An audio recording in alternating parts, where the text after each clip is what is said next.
అనుకున్నదంతా అయ్యింది.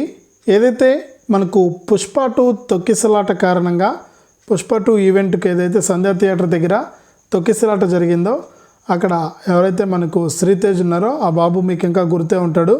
ఇక వాళ్ళమ్మ రేవతి అక్కడ మనకు చనిపోవడం జరిగింది.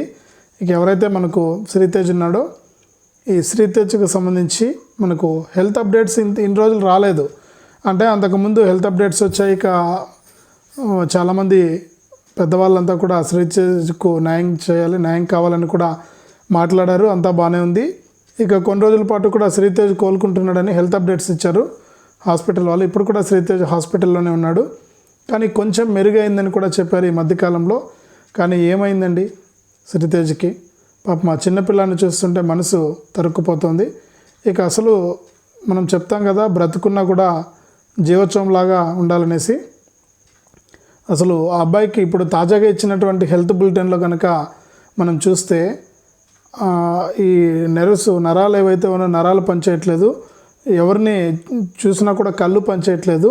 ఇక ఎవరినైనా చూద్దామంటే అసలు గుర్తుపట్టడానికి కూడా రావట్లేదు అన్నమాట. ఏదో అలా ఉన్నట్టు ఉన్నదన్నమాట.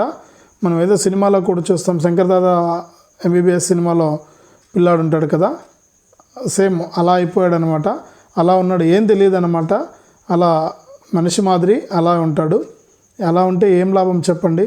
పాప మా పిల్లాడు ఎప్పుడు ఏ జన్మలో ఏం చేశాడో మరి ఈ జన్మలో ఇలాంటి జీవితం అనుభవించాలని రాసి పెట్టారు దేవుడు అతనికి. ఇక అల్లర్జున్ గారు కూడా ఆయన కూడా హాస్పిటల్కి వెళ్ళాడు. శ్రీతేజ్ని అప్పట్లో మనకు చూసేసి వచ్చాడు హాస్పిటల్కి కూడా వెళ్ళి. ఇప్పటికి కూడా ఆ ఇష్యూ అలాగే ఉంది, కొనసాగుతూనే ఉంది. ఇక అందరూ కూడా ఎన్ని లక్షల కోట్లు డబ్బులు ఇస్తే ఏం లాభం ఉంది చెప్పండి? మనకు ఎంత ఇస్తే ఏముంది? ఇప్పుడు రేవతి గారు లేరు, తల్లి లేదు. తల్లితో పాటు ఈ పిల్లాడు కూడా వెళ్ళాడు ఆ రోజు. ఆ తొక్కిసలాట్లో ఇతనికి కూడా ఇబ్బంది అయిపోయింది. ఇప్పటికి కూడా బెడ్ పైనే ఉన్నాడు. కనీసం అంటే జరిగి కూడా చాలా రోజులు అవుతుంది, నెలలు అయిపోతుంది.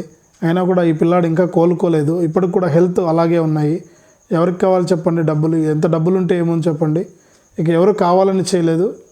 ఇక ఇందులో ఎవరి తప్పు లేదు. కానీ ఆ పిల్లాడి తలరాత అలా ఉందన్నమాట. ఇక ఆ పిల్లోడు ఎలాగైనా కోలుకోవాలి, ఇంకా మంచి వైద్యం చేయించాలి అతనికి. అల్లర్జున్ గారు ఇంకా కొంచెం సాయం చేయాలి. సాయం చేసి ఆ పిల్లాడికి ఇంకా కొంచెం హెల్త్ బాగేటట్టు చేయాలి. అతడు కోలుకునే విధంగా కూడా చేయాలని కూడా నేను మనస్ఫూర్తిగా కోరుకుంటున్నాను. ఆ పిల్లాడు త్వరగా కోలుకోవాలని మీరు కూడా మనస్ఫూర్తిగా ప్రార్థించండి. ఇక తప్పకుండా వీడియోను లైక్ చేయండి, అలాగే షేర్ చేయండి, సబ్స్క్రైబ్ కూడా చేసుకోండి. ఇలాంటి ఇంట్రెస్టింగ్ టాపిక్స్తో మీ ముందుకైతే నేను వస్తూ ఉంటాను. తప్పకుండా ఆదరించండి.